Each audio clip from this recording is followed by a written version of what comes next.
power of sci-fi radio. This station is now the ultimate power in the universe. We would be honored if you would join us.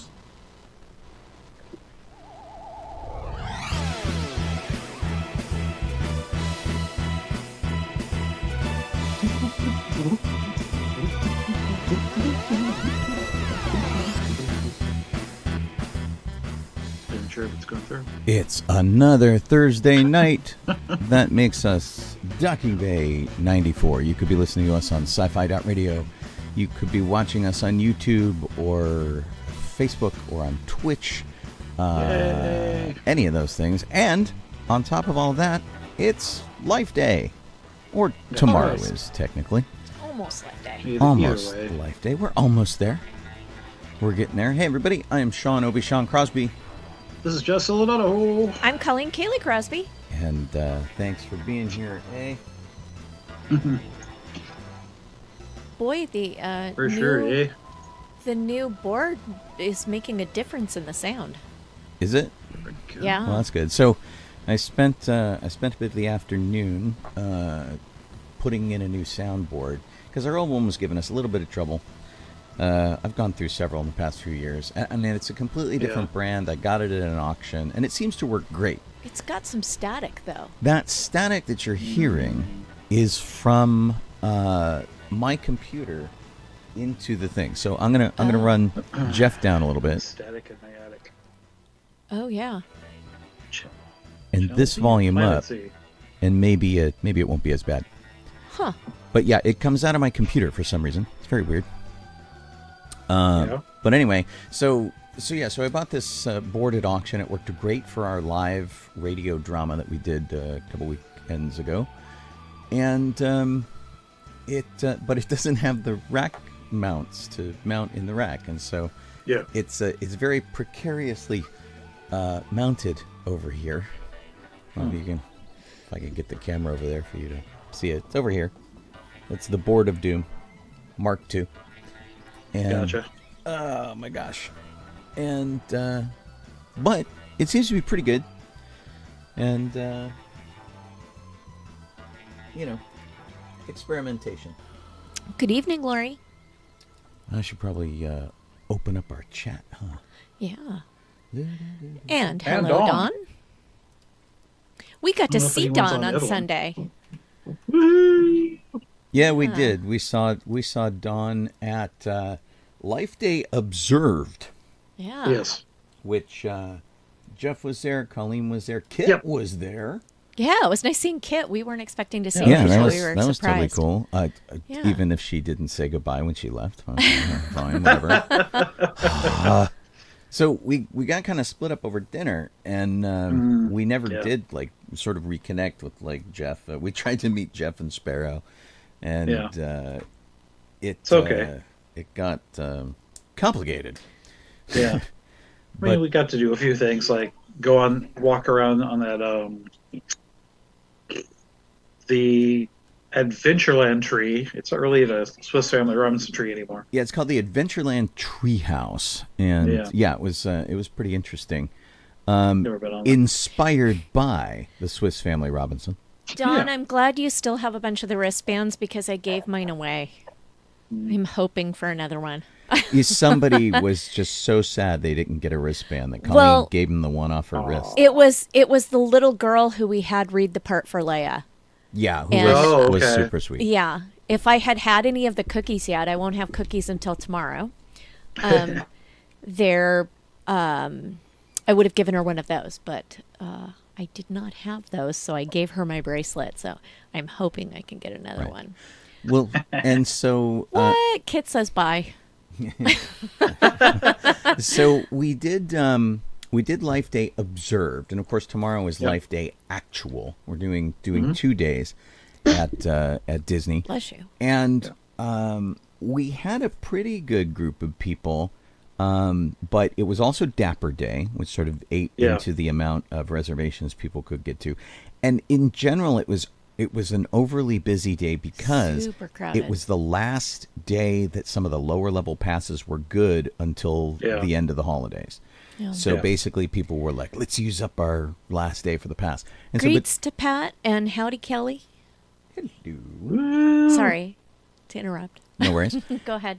And so doing those, doing the same thing we always do. We had a smaller but enthusiastic crowd, and it was good. Yeah. I expect more people tomorrow, but again, reservations have been booked.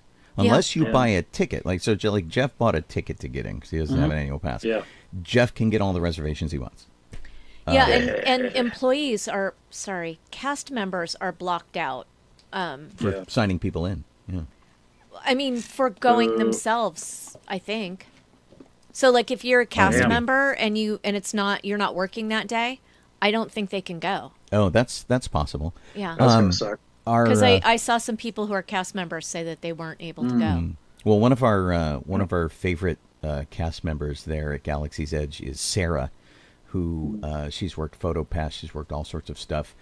She's one of the people who gave us a really terrific lore tour when we first were going to Galaxy's Edge, and she's just been an absolute joy to know over the past few years, and she came as a civilian with her friends, which was like super cool, and so she got to We've participate. never seen her as a civilian. It was weird. And she bounded, and it was like really great. And I think the only thing that was a bummer about the day was that we didn't line up with Chewie for some reason. Yeah. And We did get we got Ahsoka though. We did. We got Ahsoka, and Ahsoka came to the singing, just like even better. It was super, super cool. So we sang our carols. We did 2 rounds of carols because there was a small group of people at the end of everything that hadn't gotten to sing that really wanted to. So we had like another 12 people maybe. We did a small group of carols. We did our procession, which was great. We took our big group shot pictures, which I really need to post over on the Life Day page. And we did our memorial over by the wishing tree, and then we went to dinner. Yeah. Which was pretty great. So the one that we're doing Friday, because of people working, that's going to be later in the evening. So like 6:30 is about when we're going to get started, and that we don't have to wait for the sun to go down the way we did on Sunday. And the rain in the forecast has moved to Saturday.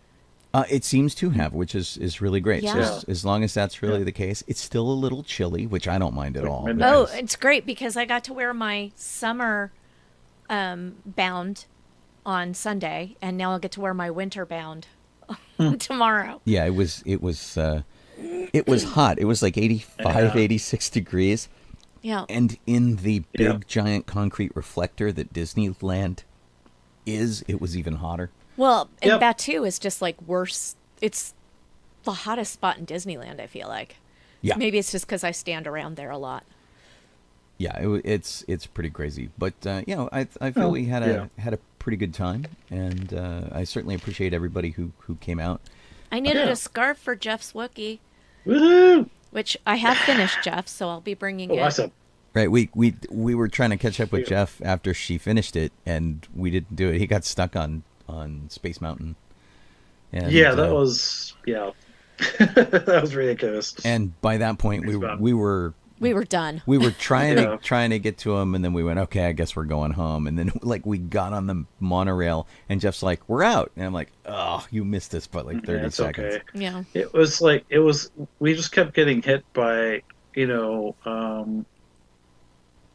false time readings each time. We like so many rides we got on the time was way off. Which is unusual for Disneyland, because they usually overestimate the time so Yeah. that you go through the line and go, oh, that wasn't as bad as they said it was going to be. Yeah, no. But you got, like you went to go see Mickey Mouse in Toontown, and you ended up like a half hour longer than you expected to be.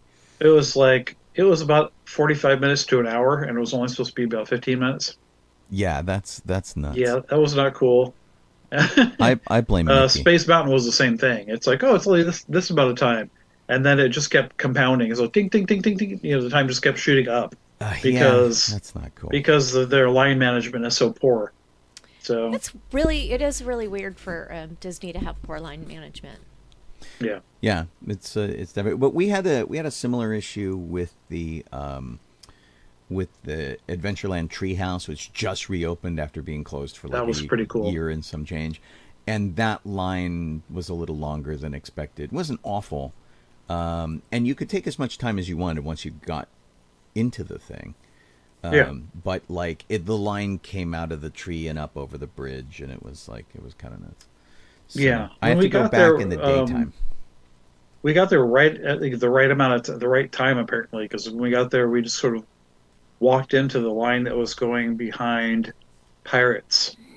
When you're in Pirates and if the line sometimes will wrap down by the elevator. Yeah, it was the old part, line that they don't use for Pirates anymore. That was kind of fun. Yeah, which was kind of neat. Yeah. And we were with our friend Roberta, who has been working there for a very long time, and so she was looking at stuff and like calling in things that needed to be fixed. This light bulb's out. Yeah.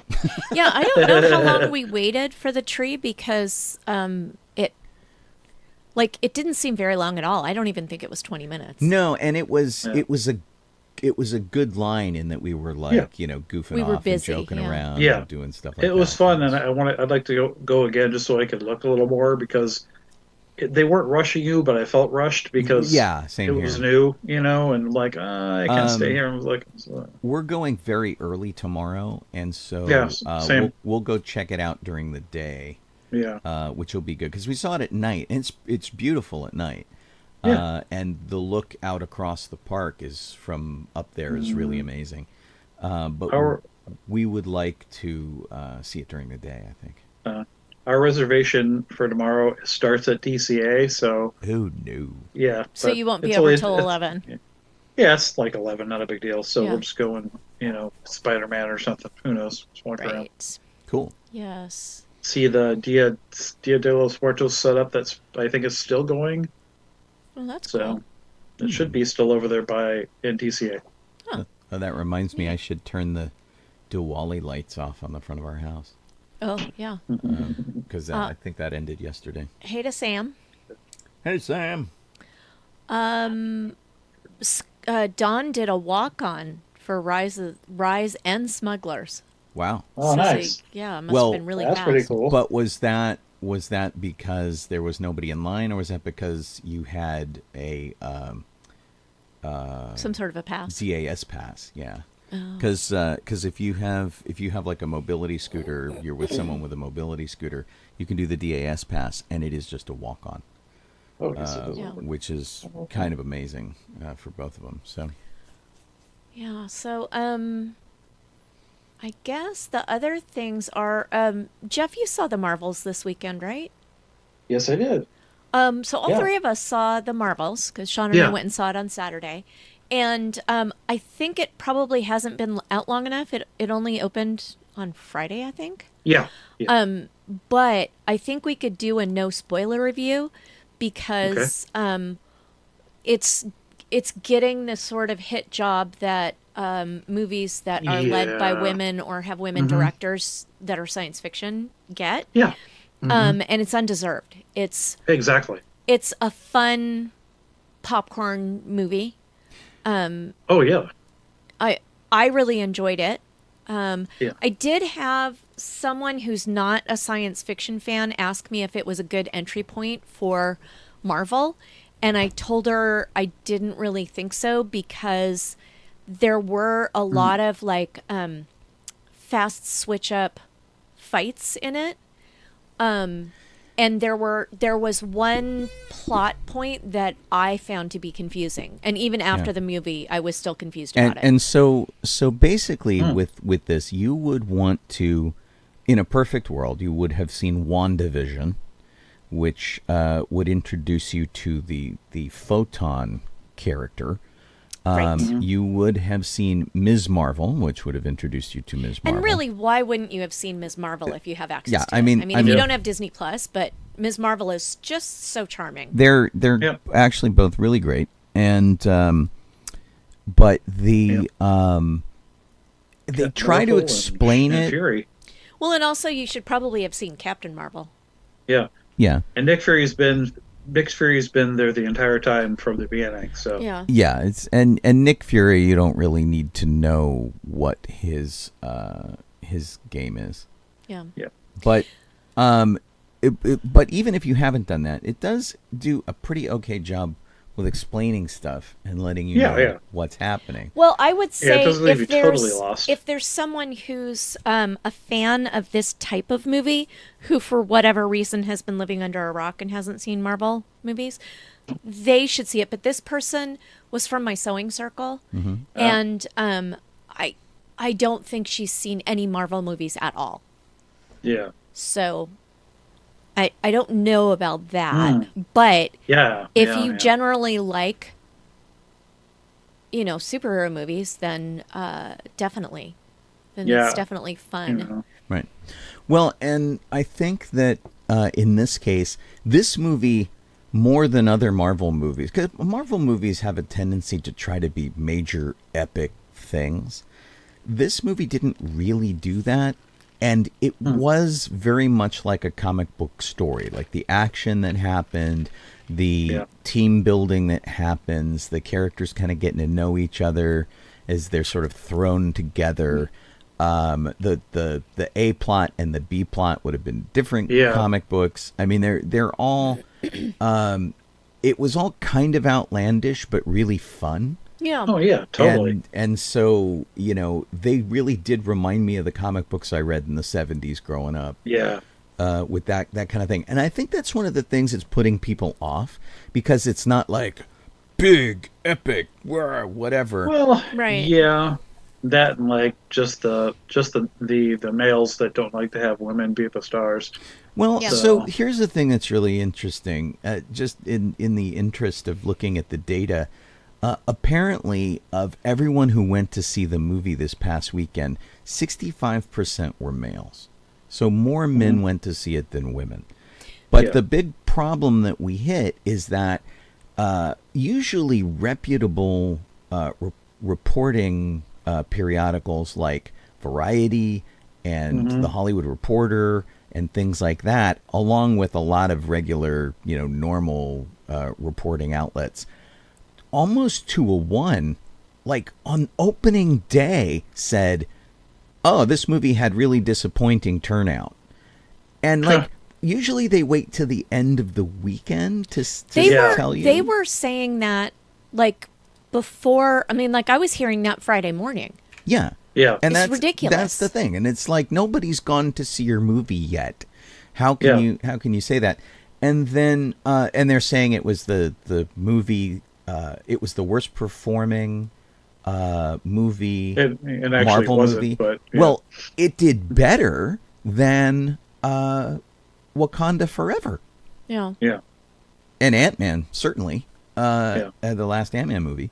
And so, people need to calm down and give things a chance.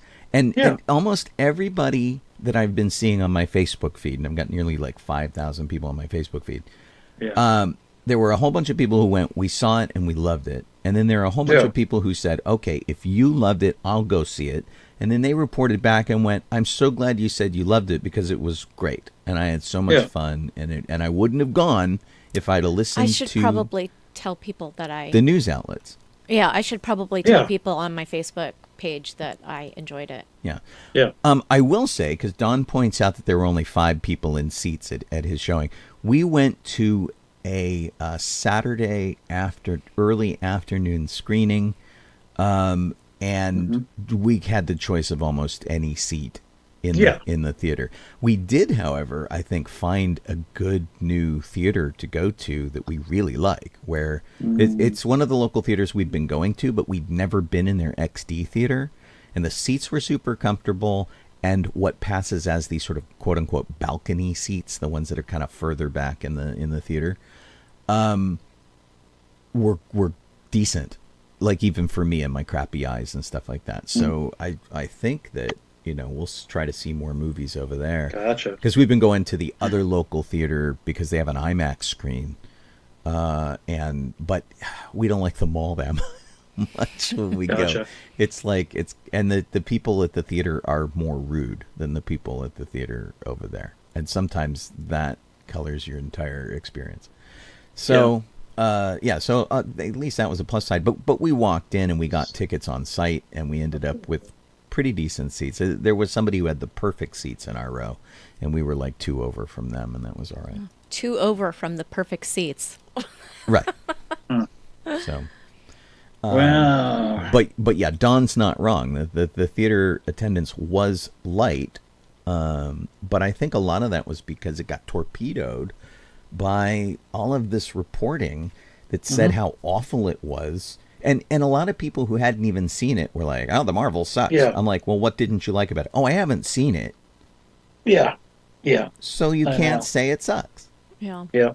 We're going to do a test screening of it in Texas. Right. Right. Yeah. Lame. But the whole concept, I really hate popcorn. I'm like, "Oh, where did you last have popcorn?" "Oh, I've never had it.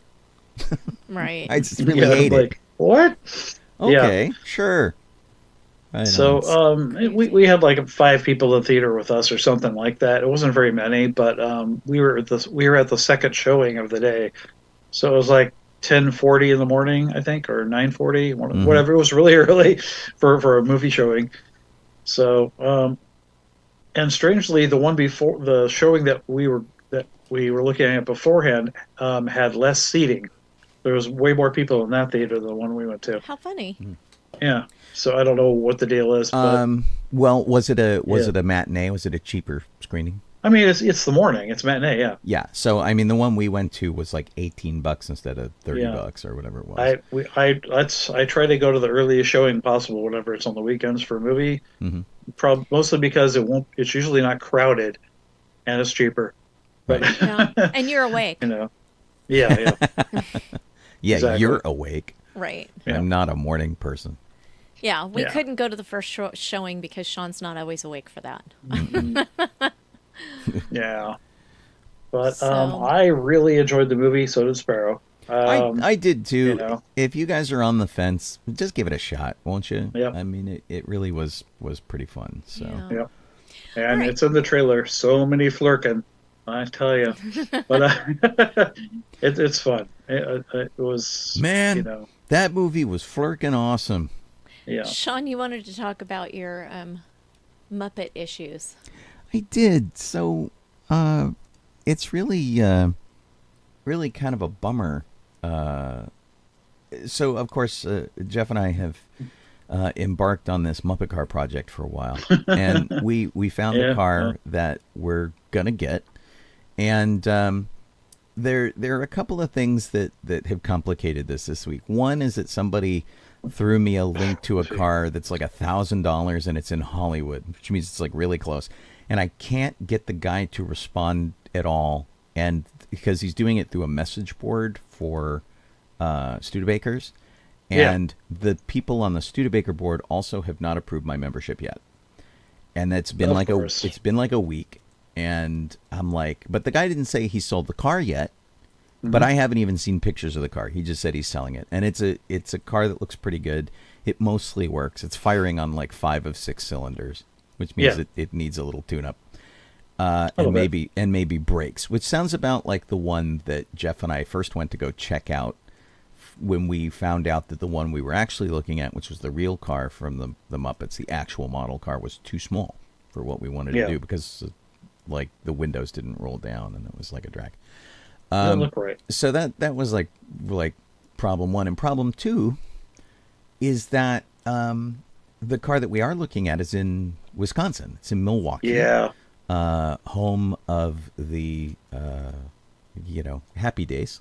This was in Milwaukee, Wisconsin, and we need to get it shipped here. And so every time we've tried to get a car shipped, we have decided against it, and we've decided to just drive the car ourselves. So we drove to Indianapolis, we drove to Orlando, for Star Wars conventions and things like that. We've just like done the road trip. Yeah. But we're not sure about this one making the road trip. And the people who own it recommended shipping it, so we're like, okay, we'll do that. So I I looked a place up. It was supposed to have really good.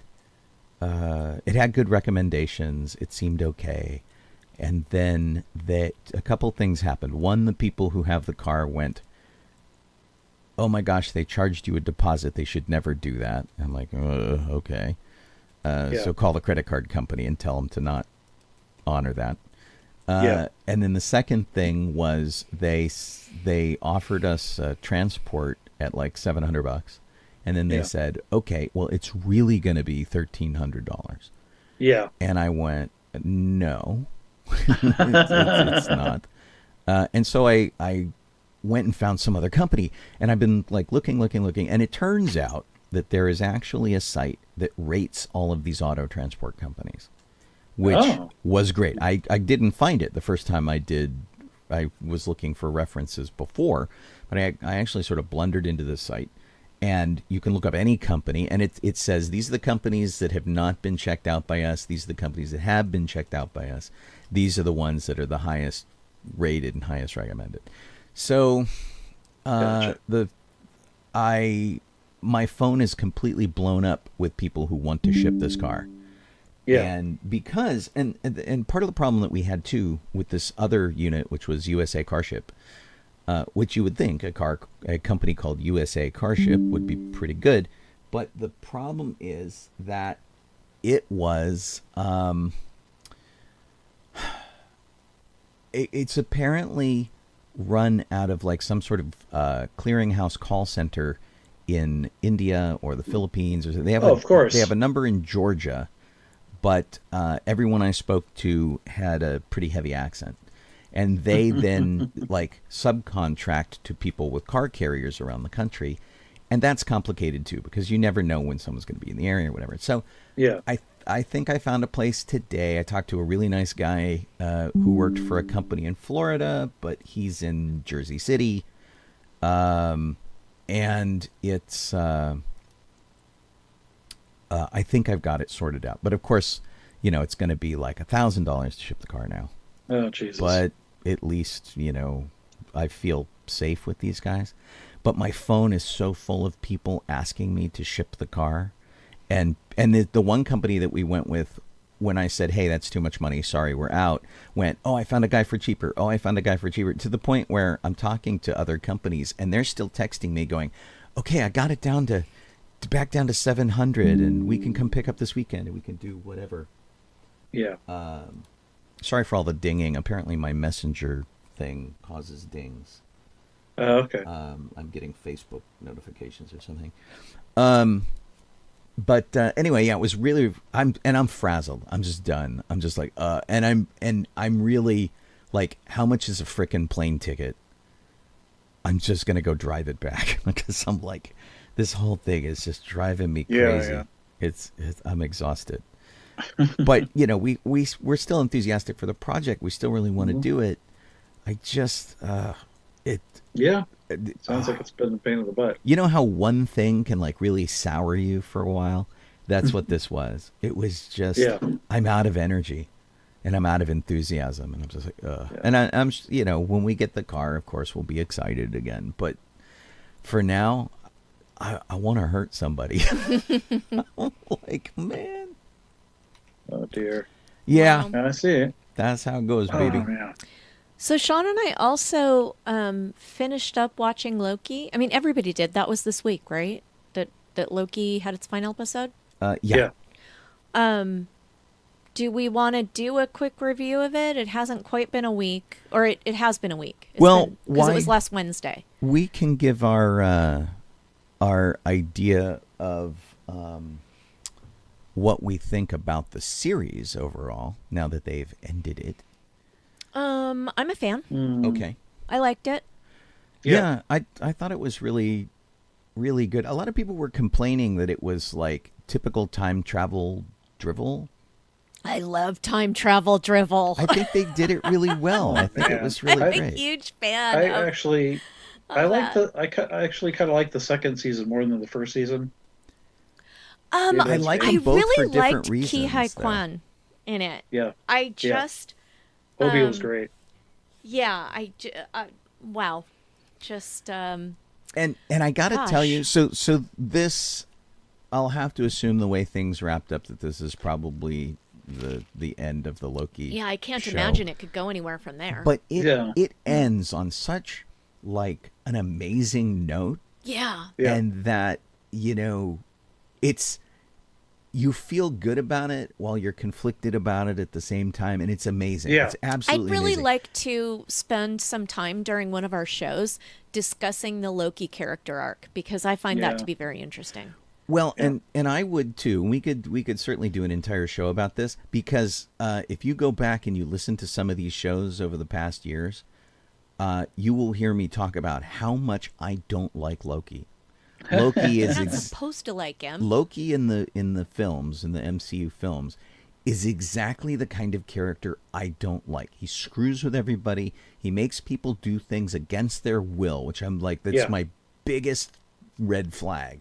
It's like if somebody goes around and makes somebody do a bunch of stuff that they don't want to do, and it will just piss me right off.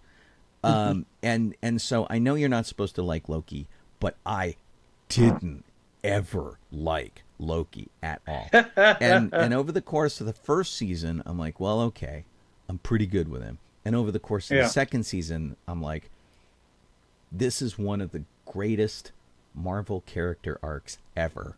Totally. See, yeah, And to take a character that I can't stand and make me root for him, that's Yeah. amazing. exactly.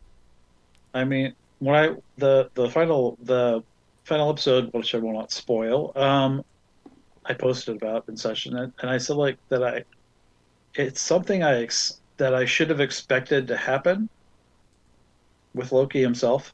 Mm-hmm.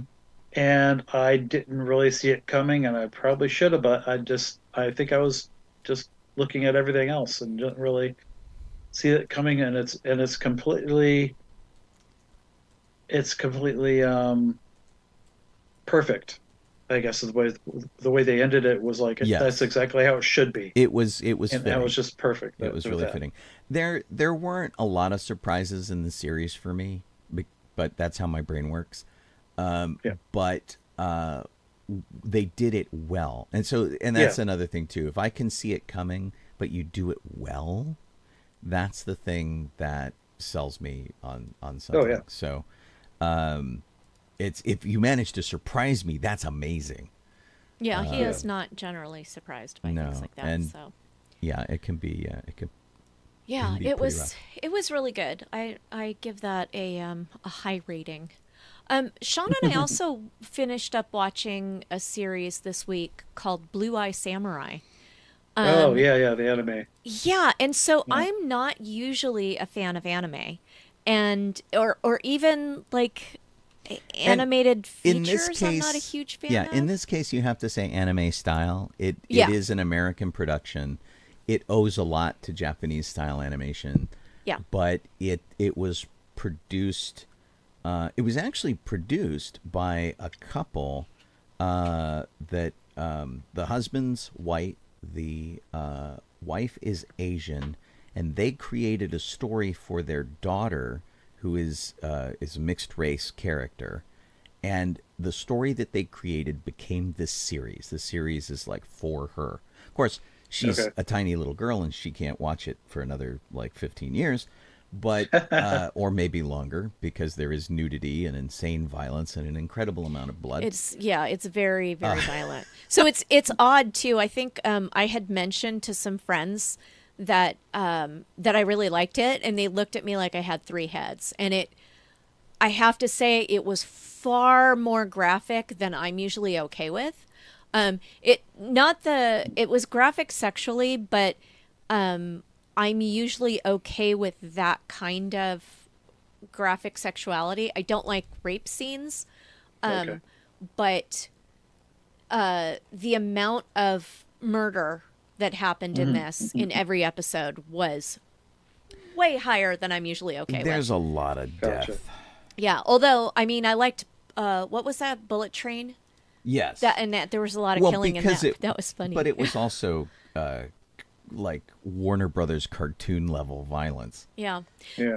The Blue Eye Samurai violence, it felt like it was I don't know, like the way it was animated, everything looked so beautiful, and they would do a lot of slow motion type of things in it. Like somebody would get killed and then you would see blood, but the blood splatter would be in slow motion. And artistic. And artistic. Yeah, everything was very Visceral. beautiful. Yeah. And now we know the character designer who is That was Brian, what I was just about to Brian say. Kessinger. And so one of the things that's really interesting that he was talking about on his Facebook page was that he wanted to carry on the damage that happened to people over the course of the story. Because in a lot of cases, like something will happen in an episode and then the next episode comes in and everybody's magically healed or everybody's, everything's fixed or whatever, everything's back to normal.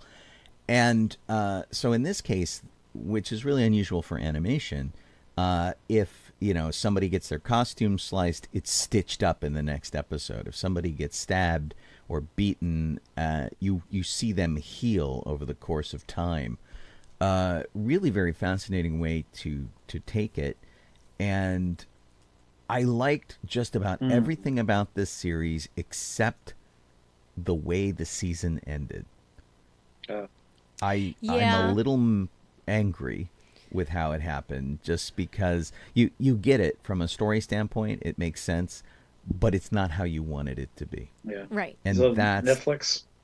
Netflix. Yeah, it's on Yeah. Netflix. Oh, okay. And Yeah. it's only what, like 6 episodes? I haven't seen it. 8. 8? It was 8 episodes. They're about an hour long, and you're gonna want to pop open IMDb to recognize all of the voices in it. Yeah, because otherwise it'll just bug you. They did a really good job of casting Asian actors to play Asian characters. George Takei is in it. Masioka from Heroes is in it. Oh, okay. Randall Park from the MCU is in it. Nice. And the villain, the white menace villain, is Kenneth Branagh. I mean, they did not slouch. Getty Watanabe, Cool. Patrick Gallagher, Ming-Na Wen, all sorts of really great people are in this thing. And the lead actress who plays the Blue-Eyed Samurai is Maya Erskine. And they said that if they couldn't get her, they weren't going to make it, basically. Gotcha. They wanted her or else at all cost. And she nails it. It's amazing. And Brian Kessinger is putting out, I don't know if Sean mentioned this and I didn't hear it because sometimes we're At cross multitasking. purposes, yeah. He put out on Facebook, he's been doing like animation reviews, and one of the things he did focused on costume and the costume designer. So he posted it on his page and it was really great. Yeah. Yeah. I really enjoyed that. Yeah. Okay, so are we ready to move along? Are we done Blue Yeah. Eye? This is the funny thing. I've seen bits and pieces of this film for years, never the entire thing, because I wasn't really interested in ever watching it. But finally sat down and watched it all the way through with Sparrow, and that was, believe it or not, Home Alone. You never watched saw Home Home Alone? Alone? That's Nope. like me with Mary Poppins. Mary Poppins, and the other one, the Star Wars one. What's the Star Wars comedy one?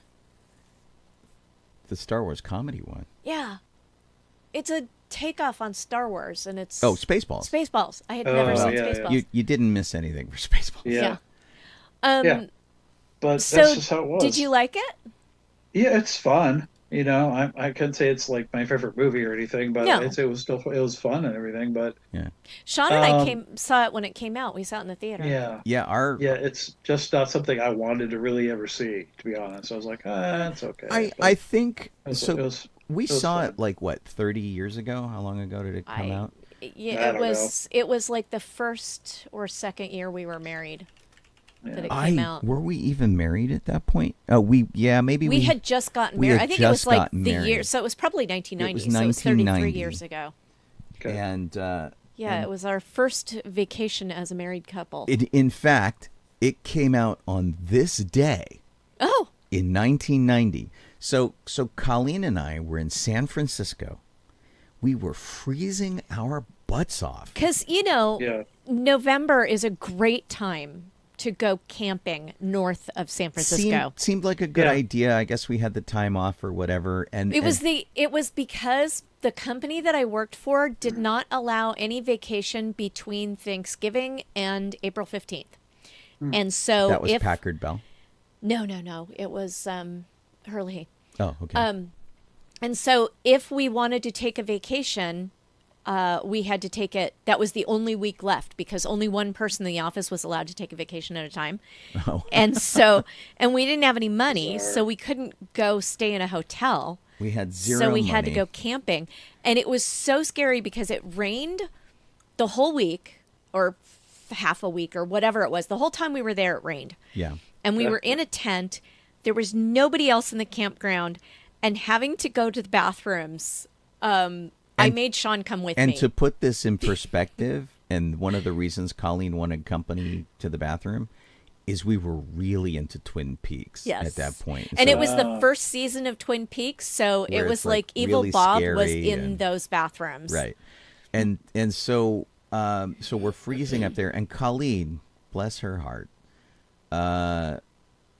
was entertaining my desire to go up there and see how expensive it was to live up there, with the idea of maybe moving up there to try to get a job somewhere in the Lucas companies, which of course we ended up not doing. We stayed down here in LA, but we were seriously thinking about it. And we went to different places. We were pricing houses in the paper, seeing which areas were reasonable enough to live in, how close they were to train stations, because I didn't have a driver's license at the time. My eyes were too poor to get my driver's license. And so everything was going to have to be mass transportation. And so, basically that was one of those, I was ready to take a job at a janitor at Lucasfilm if I could find it, kind of a deal.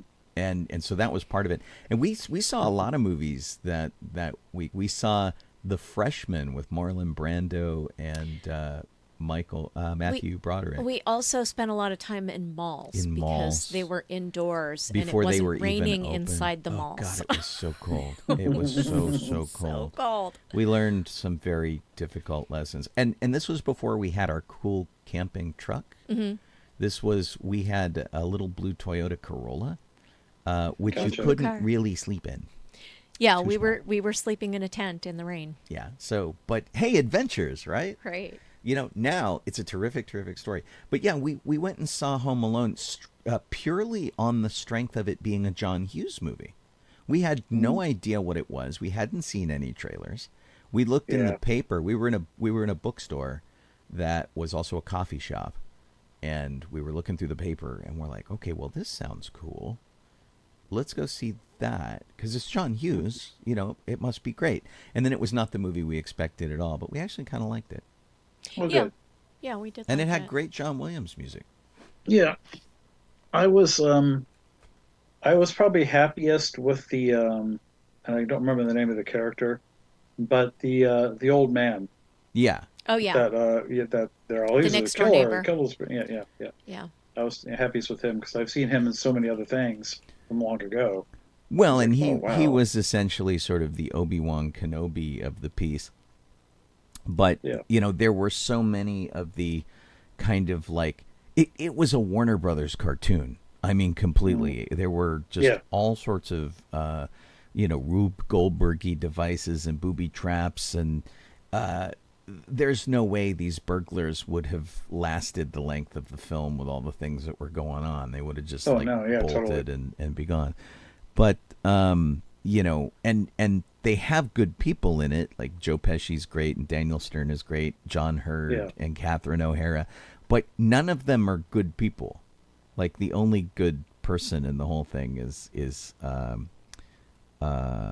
basically, the Macaulay Culkin character, and Well, he kind of wasn't. and the old guy. Well, Apparently. he was the guy we were supposed to root Yeah. for. Yeah, it was like he was not great, but he was better than them. But Yeah, not great. I mean, none of the kids were good, and Yeah. like none of the family members. John Candy. Oh yeah, that John was funny. Candy So, had a great thing. I love John Candy on that. And I cannot find the actor who played the old man. oh, okay. I'm looking through the cast list, and it's crazy. He's not here. All right, so should Jeff start talking about the Star Wars stuff? By all means. Okay. Okay. Pardon me. Okay. We have November 12th, 1927. That's when John Hollis was born. He was, of course, Lobot in The Empire Strikes Back. And then, of course, he is also Clytus in Flash Gordon. Right. And Clytus. and a host of other things like Superman. Gosh, he was in that too. Man, he had a lot of stuff. Ow. So he was a busy fella. What did I just see? Blake Seven and such, and yeah, Krypton Elder. So but that was him. That was John Hollis. Okay. Number two. Number two. That's an easy one. November 15th, 1929. That's when Ed Asner was born.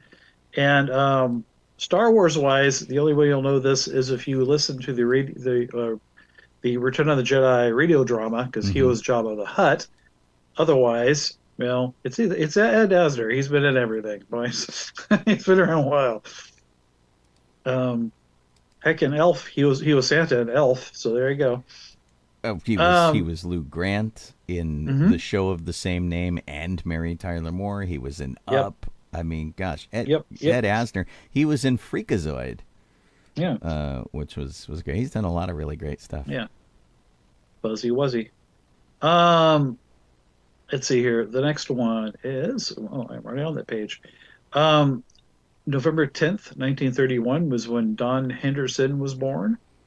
And Don Henderson, oops, I lost my thing there.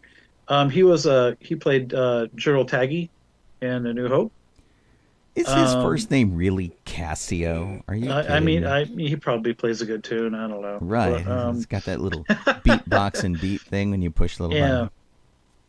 And he has like 116 flipping credits.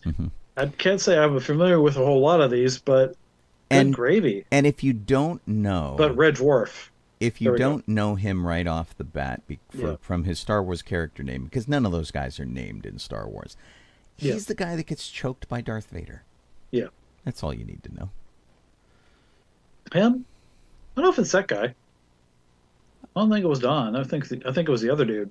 Oh, was it the other guy? Was choked by Vader. No, no, you're right. He was the guy who was being equally snarky. Yeah, but totally. he didn't insult Vader directly. Yeah, exactly. I guess that's mistake number one. I guess you're right. Yeah.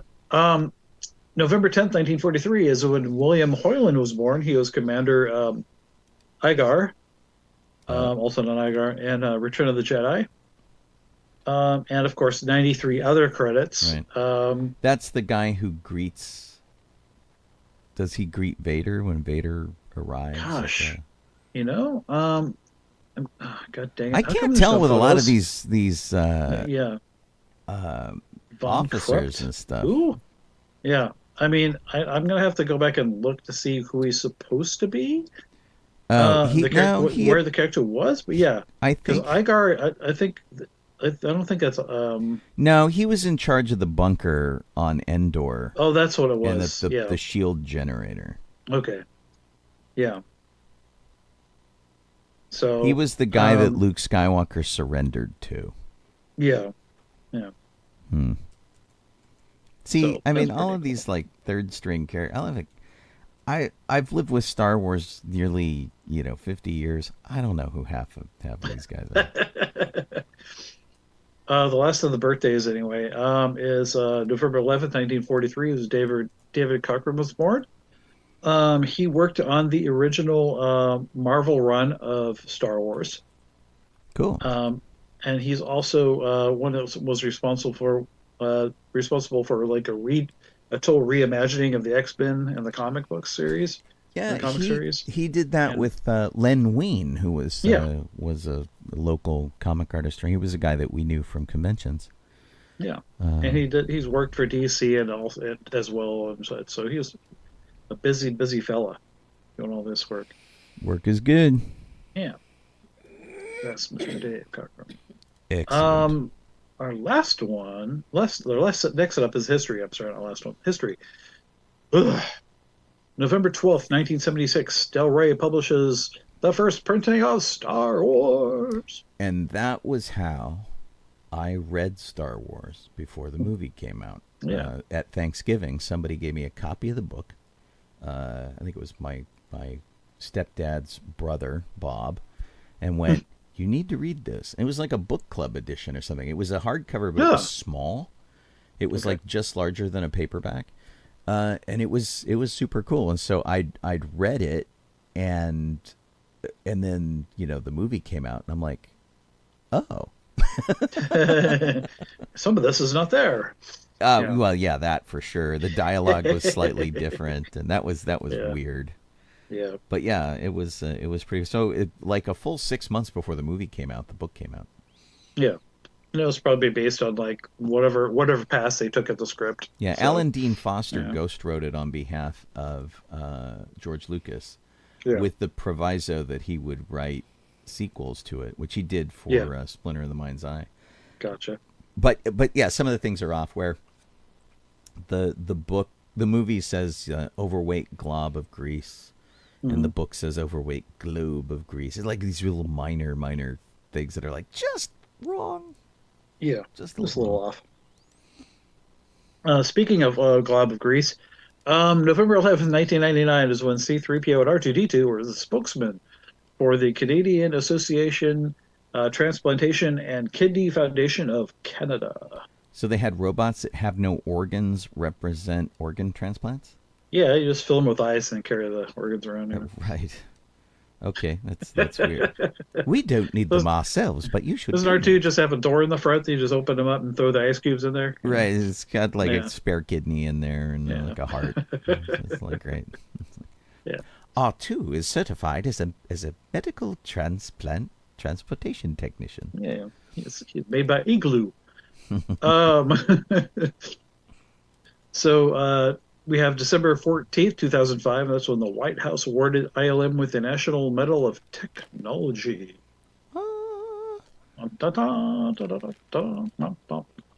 One of many accolades. Zillions of awards and whatnot. Okay, there we go. That's it for that. All right. Cool stuff I covered again. Excellent. Lori says that she read the book too, so I'm glad I'm not alone. It was interesting, and I'll say right now, I did not like the art on the cover of the book. It was like mildly interesting, but it was a rough sketch for a poster that I think Tom Jung did or somebody, and it was like so loose and free because it was just like a study, and they're like, oh, let's put that on the cover, and I'm like, oh man. And then eventually, I don't think my version had this, but eventually it had pictures inside. There were like 8 pages of black and white pictures when they released the paperback. But this was the little hardcover version that had a slip cover with this terrible art on it. Yeah, I may some have production photos. gotten rid of it. There weren't even production photos, and I don't even know if there was a soon to be a major motion picture, blurb on it. It was just weird. C-3PO actor Anthony Daniels set to sell Star Wars memorabilia. Oh, he did already, didn't he? I don't know. I just read the headline. This was from I'm sure, November 9th, so by the time we got around. yeah, it was like 7 days ago. Yeah, I think his auction happened, and I think his head, the C-3PO head that he put up for auction, sold for something like $800,000. Well, it was Wow. the prop store was who auctioned it, if you're looking for it, Sean. Right. So, and there were 200 items up for sale. They also had scripts that he used during production that are hand annotated dubbing scripts for Empire Strikes Back and parts from the Millennium Falcon. Here we go. Nice. This is as of November 10th. Star Wars iconic C-3PO head sells for $800,000 at auction. Anthony Daniels decided to sell off his personal Star Wars collection, which included other bits of the droid, original scripts, parts of the Falcon. On the 10th it said that? Yeah. That's weird, because this article came out on the 9th and says This is from IGN. this is the Hollywood Reporter published this on the 9th and said that the auction was going through Sunday, which would have been the 12th. Well, maybe this sold first, but it says it was posted and updated November 10th, and the head sold for $843,051 at Oh, it Prop says Store. that the auction ends Sunday with items from the Daniels personal collection expected to be offered Saturday. Wow. Anthony Daniels saved the parts of the Millennium Falcon apparently were saved from a bonfire after filming wrapped on Episode 6, Return of the Jedi. Yep. So that's kind of interesting.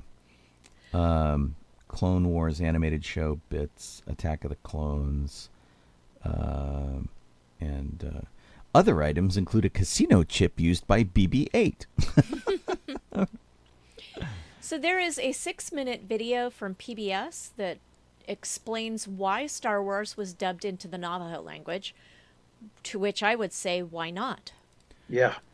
I did not pretty watch darn the cool. video because I did not clue into the fact that I needed to watch this before. It's started. it's been in Navajo for a while, and in fact, if I remember correctly, it's on Disney Plus, and it was originally done, as I recall, as a way to sort of entertainingly preserve the Navajo language, because a lot of indigenous languages are fading. They're being lost. Yes. And the Herd Museum in Phoenix, Arizona, was sort of behind it. So Manuelito Wheeler and his wife are both Navajo, and so they did the translation, which is super cool. And then he sent a message to Lucasfilm and said, "Hey, here's the script. It's in Navajo. Don't you think this would be really cool?" And he kept on it. He just kept poking him. And he's like, you guys probably get hundreds of requests a day for projects. And then they moved into the Navajo Nation Museum, and they went, okay, we really need to make this happen. And so they just kept poking away at them. And in 2012, they went, okay, let's talk about it. So there's a little article here about that, and Yeah. it says the Force and the universe is all interconnected. When you put that in the Navajo language, especially for an elder to hear that, they're going to just be thinking, like, yeah, of course, it's not just a movie. That's stuff Yeah. we really believe. So I think it goes along with the traditions of the Yeah. Navajo people. So that's kind of cool. Yeah, and Are we going away? Did we go away? What We seem to happened? have credits. Shoot. For last week. No, yeah, I don't think I got the date changed. No, it's just that if I apparently hit a weird thing, it will change stuff on the screen. There's like weird hotkeys enabled. So apparently, Ki Hai Kwan went to Kathleen Kennedy and said, please put me in the Star Wars universe and take my money. cool. Yeah, totally. Before Yeah, you man. get too involved in that, let me remind you guys that you were listening to DB94 on sci-fi.radio. You could also be watching us on Facebook or YouTube or Twitch. Any of those things. It is Thursday night as usual. I am Obi-Shawn Crosby. This is Jeff Donoho. I'm Colleen Kaylee Crosby. Kit Boba-Kit Sovine's doing our links and things, and it is Life Day Eve. Tomorrow is Life Day. And we would like to wish a very happy birthday to listener Liz. Don't know if she's listening tonight, but Eric is listening. But Eric is listening, so happy birthday to Liz, who has the auspicious birthday of Life Day Eve. Right. Yeah. Very cool. That's pretty nifty. I don't know. And honestly, the day for Life Day is chosen arbitrarily because it's the day that the Star Wars Holiday Special aired. She says exactly. thanks. So she is listening. Right on. So, yeah, the Donoho thing, I didn't want me to backtrack, but Sure. that was hard to watch for me. I don't know why. On Disney Plus?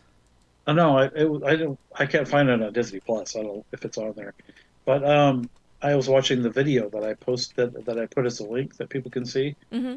That basically talks about the Navajo language being lost and the people saying it and stuff. So, yeah. Okay. It was. Do you mean the 6-minute video was hard to watch? Yeah, it was hard to watch, but it was very. I was like really. I was, very tearful for me. I was like really happy that this happened. I didn't know what happened, and so. I'll definitely have to watch that video. I just didn't. We had a lot of trailers this week, and so I didn't clue in that there was an additional video to be watched, and I ran out of time anyway. So apparently they took it off Disney Plus. I think it was under the special features. There's nothing there now. And you had to basically go and select it. And in addition to Star Wars, apparently Finding Nemo is up there in Navajo also. Oh, that's neat. That's pretty cool. Which is kind of interesting. So yeah, I'm kind of flipping through Star Wars here just to see if the Navajo language version is here. Yeah, it's I have it on like Disney Plus. I'm looking at it as we're talking to see, and it wasn't on there. Yeah, I remember it being under the extras or details thing, and I'm kind of looking. Yeah. But the problem is like on my computer, it's really brutal to try and scroll through this stuff. It really okay. Finding Nemo is in Navajo, still there. And where is that? Is that under special extras for Finding Nemo? But extras. Not Star Wars. Okay. So yeah, I don't see it under here. I don't know why they took it down, but it does seem to be gone. Oh well. Yeah. Lame. It's a bummer. But yeah, right? Still it's really dumb. Okay. And I don't think there's any more to be said really about Kihei Kwan asking Kathleen Kennedy, because basically he said, please put me in the Star Wars universe. Yeah, it's just a thing. I hope he does. I mean, we all want it. Right. Honestly, who isn't asking to be in the Star Wars universe? Yeah. We all want that. But I mean, more people want to see Kihei Kwan in the Star Wars universe than want to see Colleen in the Star Wars universe. Of course. So, I'll vote for him too. Yeah. Theme parks. You guys, I can't even tell you how much I squeed when they finally posted the information about the merch and food that they're having tomorrow for Life Day, and I'm so excited that I get to go and participate in it. There's some really good stuff. Sean, are you going to pull it up? Yeah. Show the pictures. I've got it here. Okay. So Sean and I posted a photo. We took a photo. Sparrow took the photo for us of Sean and I by a Life Day sign we found in Tomorrowland, and they have the same sign in the Galactic Outpost in downtown Disney. And this is the same like type of art that is in that sign, because we were like, oh, this sign is so cute. Too bad they don't make T-shirts. And then that's the same type of art that they're doing here. So it is a similar style, which I is really am cool. delighted that they did, and I want this sweatshirt. I am trying to find that. And it actually has picture like that I posted. the classic Star Wars characters, not just like here's Chewie with Rey. Yeah. Yeah. And Right. for some reason, you're not allowed to click on these pictures to embiggen them, which is a bummer. This is the picture Colleen and I took with the sign that Sparrow shot for us, with this cool kind of, retro 50s advertising art version of Life Day, the Yoda and R2 and Leia and Chewie and that kind of thing, which was pretty neat. And it looks like they're kind of carrying some of that over onto some of the goodies, which are cool. So anyway, I am 100% in for this hoodie. It's going to be way too much money, I'm sure. but I want it. I'm thinking 60 or 80. Yeah. Depends how the art is done on the front and the back. It's probably silkscreen. Yeah. But there's a lot involved. There's at least 3 applications of art. So yeah, it'll be kind of pricey. It is a great red though, which is really cool. Yeah. So they're selling it looks like a different hoodie. Not hoodie. That's a hoodie. Snuggie. The Life Day Snuggie looks a little bit different. The printing on Life Day, I think we saw it in the park. We the did. Snuggie. It's a little different, but I don't remember how. I don't remember what it looked like last year. Well, I mean, I could pull it out if you want, because we have last year's. And also, it kind of looks like they've rolled up the hem of it, and they have this big, thick rolled hem, which doesn't show. Yeah. Are you doing that on purpose, Sean? Oh, yeah, you are. Yes, I am. I was like, you're just scrolling through random Star Wars That's it. stuff. So this is the Life Day stuff from last year. And it's got the fun cartoon print. Right. The one on it this year. from this year is much better. So. But like I said, at the bottom of this year's, they've got this thick rolled hem on it. And I don't know if they've just rolled that up and clipped it so they could take the photo, or if it really is like that. I don't either. We'll have to check the one in the park. It may just be that guy was kind of short. All of these things, by the way, have potential to, because there are links in the article, have potential to be up at Shop Disney tomorrow. So if you can't get to a Disney park, you might want to take a look at this. I imagine that they will be on both coasts. They will be in Florida and in Disneyland. So. But oddly, the food is only in Disneyland. It's not coming to Florida. Which I apparently. think is okay. There have been some complaints about it from the people on the East Coast, but honestly, they get so much cool food that we never even see out here. Totally. That I think they can suck it up. The Peace, Harmony, and Freedom Happy Life Day shirt that you scrolled past already, the tank top look like? Yeah, I would totally go for this, except that I don't really like tank tops. I suppose I could layer it with something else. You could layer it, or you could cut it off and applique it to something else. I do that a lot. Because it's fun. I like so. It's just really hard to buy something at a Disney price and then cut into it. Peace, Harmony, and Freedom is an interesting choice because it's usually, I think it's usually peace, joy, and harmony. I think that's what they usually do, and so this is a little bit different. We'll have to go look at the flyer. Yeah. With the carols on it. And well, I don't know that I put it on there. Yeah. But so the action, pull up the movie. The action figure has largely sold out in most places that are selling it, except the theme parks. The ornament reminds me very much of last year's ornament, with the exception that it's Han and Chewie instead of Rey and Chewie. But that's pretty good. Yeah. we got this pin. Colleen Yeah, and I these did. pins, we bought them right away because a Yeah, little Stroh's got bird one. told us that they were extremely limited in how many were available at the park, and I don't know whether they'll have them available on Shop Disney or in other pin shops or something. Right. I But heard. we knew we wanted them, so I heard that they were 500 per park as a limited edition, and they came on a limited edition card that Yeah. didn't necessarily So do anything special. prepared to see them show up on eBay for like $300. Oh, as if they're not there already. but it says here the holiday pin will be available at Shop Disney starting tomorrow. Right. Nice. But it does say it's limited release. Yeah. So So maybe they did like 500 for each location. It'd be kind of interesting. well, so like 500 for each park and 500 for the Shop Disney? Yeah. Maybe. Something. It looks Oh. like the Funko is back.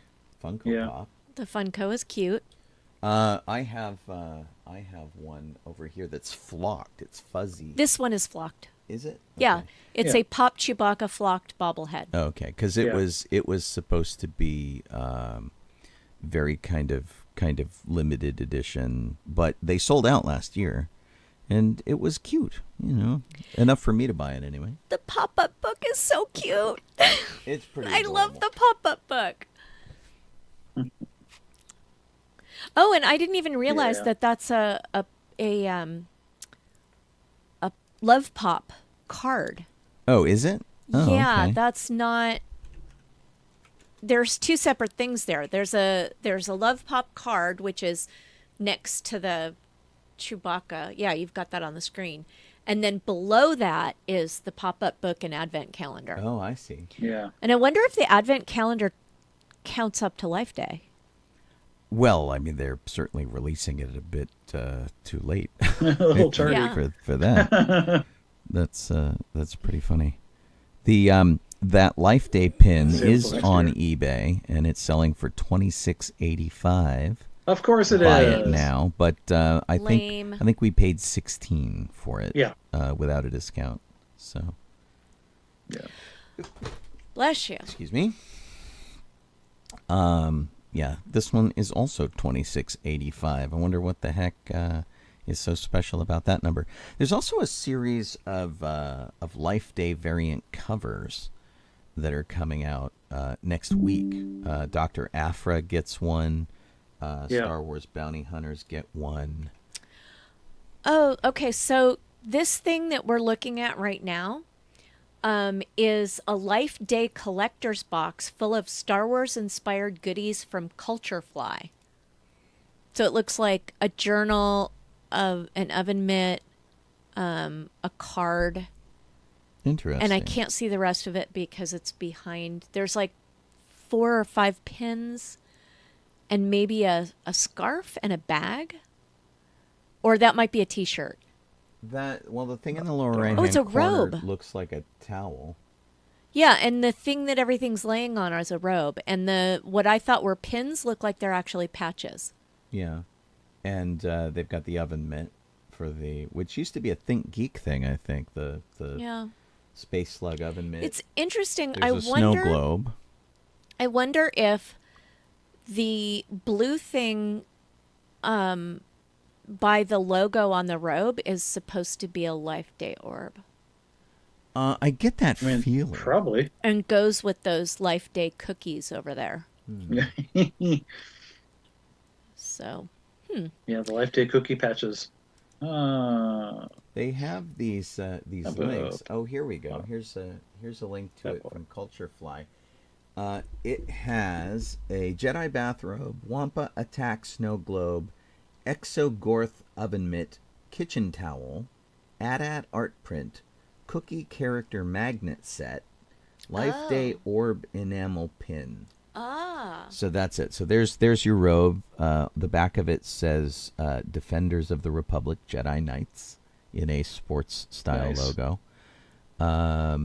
The Wampa attack. It's such a cheery snow globe. Before Luke gets his face knocked off. The Space Slug oven mitt, the kitchen towel with asteroid field. It's kind of fun. The AT-AT art, and these are magnets, so that makes more sense to have the magnets. Gotcha. And I think they're just printed dimensionally. I don't think they actually are dimensionally. And then this is the Life Day pin that they have. And it's not bad for $40. I mean, that's a lot pretty of cool, stuff. actually. I like the Life Day pin. Yeah. That's good. I would take that. So the next item that they have, I've heard a lot of chatter about, which is the Star Wars Life Day cookbook, and I have mixed feelings because I feel like the Star Wars cookbooks so far have been mostly like make regular food and make it a little weird. Yeah, it's too simplified. So, yeah, and I'd rather like have a good recipe and just have that and not have it be Star Wars. Right. Yeah. Although it's kind of hard because I keep seeing, I joined a group. I shouldn't have joined the group, but I joined a group that is called Foodie Batooties. And it's basically people who went on the Halcyon vacation. Right. Oh. That And are in trying Florida to recreate that the are food. trying to recreate the food, and it's really hard because I'm like, I didn't get to go and I want to make the food too, so I keep thinking that maybe Sean and I should have a Star Wars dinner, but then I'd have to wait anyway because we don't have room during the winter season. This is probably something that'll happen in the spring or the summer. We were talking about having a Batu-BQ, which basically we come and we can make Batu food and have a get together outside. Our house is very small, so having a get together outside and just do it Star Wars themed, and you can wear your bounds or not, and you can have Star Wars food or not. It just sounds fun. Yeah. But yeah, so we have the Batu cookbook, we have the Wookiee cookies cookbook, things like that, and they're all very basic things, and they're off. So like if you make the Ronto wrap based on their recipe, it's very different than the one you get in the park. So. Gotcha. But it's it's tempting anyway Yeah. to get that, but I don't know. Yeah. If you're one of the lightsaber collectors, you like to go to Doc Ondor's and get the sabers when they come out. There's one being released tomorrow, representative of the High Republic. Stellan Gios is releasing his saber, which I think we talked about previous week. It's one with the cross guard, and it's kind of crazy. So it's got a big presentation box. It comes with a comic book. It looks neat. It's not exactly my style, and I'm not really invested in the High Republic as yet. But if it's your thing, tomorrow's the day. It kind of looks plasticky. Yeah, I mean, they all kind of do to some extent. It may not be. It may be, stamped metal or something like that. But it definitely has a comic book look to it, which it'll be interesting to see how well it stacks up next to the other lightsabers that Doc's offers, if it looks like a little too cartoony. But, that said, if you're a huge fan of the High Republic, I think it's going to be like about $300, I think is what they said. Gotcha. It'll be available at 8 a.m. Pacific time tomorrow on Shop Disney. And then, of course, it'll be at Galaxy's Edge. I expect long lines for that. Although, I'll tell you this. If you already know you want it, you want to circumvent this, order it for pickup at Doc Ondor's, and they'll bring it to you. And you don't have to wait in a big old line and do whatever. Because we did that for some things during one of those lightsaber releases, and not only did we get in and out quickly because the things I wanted they just brought to the door, we made everyone else mad. It's like, hey, how come you don't have to wait in line? So you can do that. What are these art prints?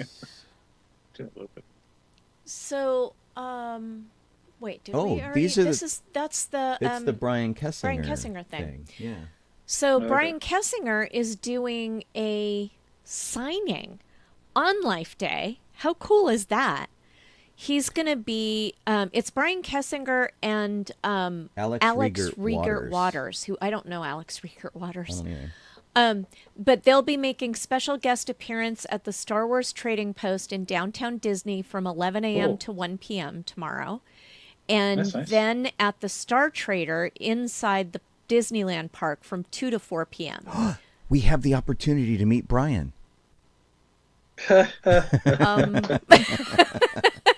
For a half a second, I thought you were serious, and I'm like, Like, what? I know, Brian, you idiot. Yeah. Yeah. And so I sent him a note, and I'm like, hey, while you're in Disneyland, you should come to Life Day. And I think he's going to Yeah. come. Yay! So I hope so. that'll be super fun. Awesome. He's such a huge fanboy, and he's a terrific guy. I've been on a couple of panels with him at Comic-Con and things like that, and he's just a really neat guy. So if you want him to sign something while he's in either location, or Alex Riegert Waters, you must purchase the merchandise there. So Yeah, you you can't bring your bring old your own book. thing. You have to buy something new to have them Gotcha. sign it, and you can only have them sign 2 items, no personal items. Right. And So if you have a tattoo of Brian's art, you can't get it signed.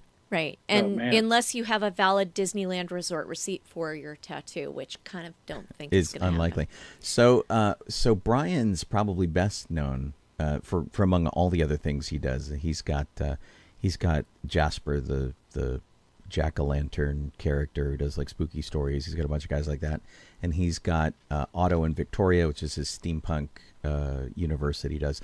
But he sort of gained this weird notoriety after having been a Disney artist for years and years and years and years, and now he's working with Netflix on Blue Eye Samurai. He did a whole series of little Kylo Ren images, which is basically yeah. Star Wars characters in the Bill Watterson, Calvin and Hobbes style. And so if you know him from anything, you probably know him for that, which is just great. And it was just him blowing off steam. He thought it'd be really fun. And then it went crazy on the internet. And so that's the thing you probably know him from. And I assume that that this art is his too. But interestingly, so there's a Return of the Jedi poster and a New Hope poster. There is not a poster for Empire Strikes Back. Oh, what's up with that? Man. So And all they're of not the signed. all of the merchandise are that we've gone over so far, with the exception of, I think there were like 3 pieces that were in the park already, but all of this information came out earlier today. Mm-hmm. The information that we're about to show you came out like 2 days ago, I think. And In a so really vague kind of way. right, it was a really hard to find Disney Parks Instagram account Yeah. that posted this information. But like everybody wants the new Life Day Spork. Oh my gosh! And so if People you- are contacting us like crazy going, "Get me a Life Day Spork." Right. So if you remember when Galaxy's Edge opened, Docking Bay 7 originally included a spork with your meal, not to keep, not to take, just as a utensil, going, let's have a cool spacey thing people can eat with. Well, the problem was people kept stealing them. And so they replaced them with normal forks, and then they started selling them. They made a nice little burlap sack for it and put, property of Docking Bay 7 on it. And they were selling those for about like $8 or $9. The spork is making a return for Life Day. It says Happy Life Day on it in the Inglabesh Batu script, which is cool. And then it comes in a red bag that's the thing that says It says peace and joy and freedom or harmony. Harmony, I think, is what it says, which is kind of interesting. And I mean, it's very Christmassy. A real red and gold thing on it, which is very cool. It's got some other writing that we can't see on it as yet. Now, these are limited to 2 per person per visit. So you have to go through the line to get 2 more if you want 2 more. And at the rate Colleen and I are accruing requests, we're going to need like 10 of them. The Life Day Spork is $10.99 at Docking Bay 7. Right. So get in line now. And then next we have all of the Life Day food that I was almost a little heartbroken because I thought they weren't going to come out with it this year. And so you can't even imagine how excited I was when I saw that we're getting Life Day food this year. I am ridiculously overexcited by this for no reason. And some of it is a little weird, and as you know, Batu food But I mean, it's tends supposed to to be. be, right? Yeah. And so we've got like a Life Day cake. So it's called Kashyyyk cake. It's a brownie base with raspberry sauce, tiramisu, dark chocolate mousse. And tiramisu is usually coffee flavored, so Not Sean for will like that. Colleen. Yeah. It's tiramisu is one of the things that I can deal with the coffee flavor. Oh, really? Yeah. Interesting. This is $7.99, available at Docking Bay 7, and all of these food items are available starting tomorrow. So they start on November 17th, Life Day, and they go through January 7th. Which is pretty much the traditional end day for Disney's Christmas. It is the stuff. last day for all of their holiday celebrations. Right. So we have been joking for years that Disney should just bite the bullet, decorate Batu for Life Day, just like put up garlands and put up stuff and like do all this really cool stuff, and just own it the way the Haunted Mansion is owning Nightmare Before Christmas, or the way, basically Christmas just takes over the entire park until the first week in January. I feel that basically we sort of handed them Star Wars Christmas when we started doing celebrations there. And I really feel like they should just go for it. Maybe I don't know if they ever will, but this is a good start. Yeah. With any So luck. the next item is called Cheesy Blue Orbs. They are $5.99 at Ronto Roasters, and they're 3, I don't know, cheese balls? I don't know what they are. Yeah, but they've got kinda- blue Parmesan cheese powder on top of them. They're kind of hush puppy looking. Yeah, so they could be hush puppies with Parmesan. And to their credit, somebody ran the name by a 13-year-old, and they are not called blue balls. And they are not served in the dish that is shown in the picture. Because very little is. I'm sure that they're going to. Well, I mean, Docking Bay 7 at least usually has an interesting dish. Right. Yeah. There aren't interesting dishes Ronto's from just- Ronto's. yeah, It's all to yeah. go. No, type of stuff. they serve things in a boat. Yeah, so like, it'll probably be in a usual. boat. And Cat Saka's doesn't do anything really fancy either. Well, Cat Sakas look like they threw this item on the counter. It's like on a piece of chunk of wood. Well, they wiped it down first. Right. So at Cat Saka's, we've got the it's a branch of some sort. It's Hang a on a Life second. Day cheese branch. Yeah. Yes. Is what it's called. Looks like a cheese bread. This Yeah. one wasn't on the website when I went to look at it this morning, so let's Right. see if it's here now. Well, and some of these things have shown up in the Disneyland app. No, this one is not. It's still not on the website for the menu for Cat Saka's kettle. Okay. So I can't tell you what the price of it is. Yeah. But I will say that Cat Saka's has a new popcorn. They change up what their flavor of popcorn is. And their current flavor is crate butter popped grains. So it's basically just regular popcorn with red salt for $7.29. And they've also got Kublog spiced savory popped grains which is also $7.29, and it is a mild, spicy Cajun seasoning with a hint of sweet lemon. And I have to say that when we were there on Sunday, I had the choice of getting one of these kind of savory popcorns or getting the polystarch puff bread from the milk stand, and I chose poorly.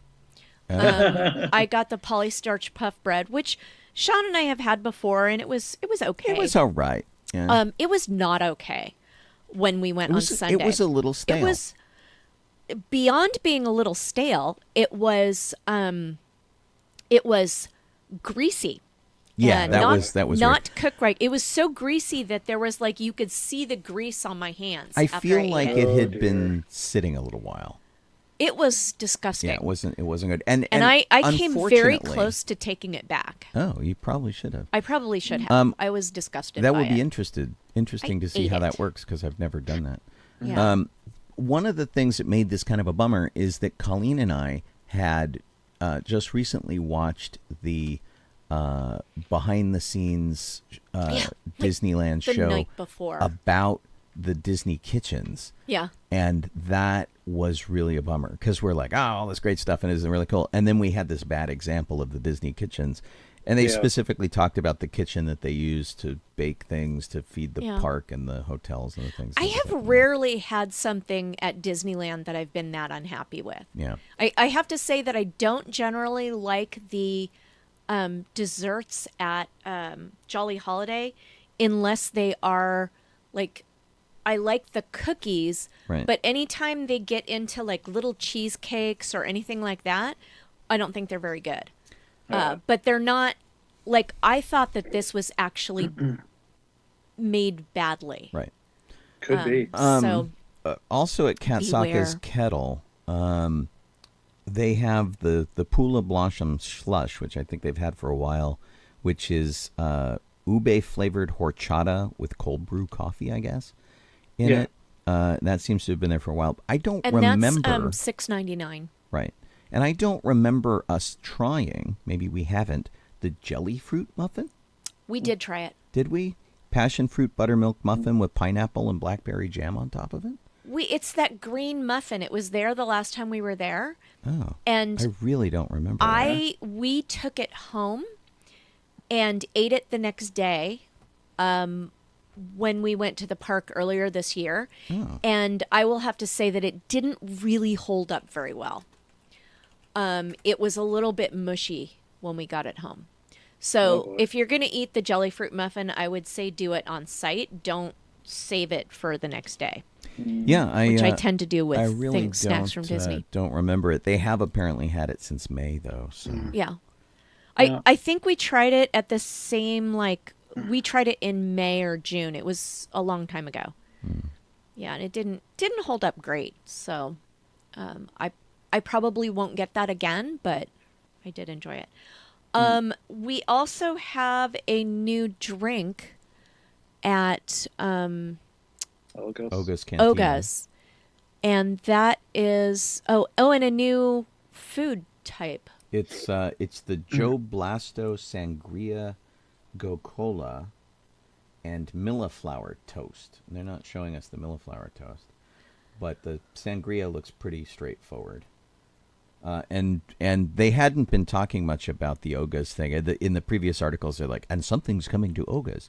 Yeah. Which is really fun. I'm just pulling up the menu to see what the prices are on those. Jeez, please.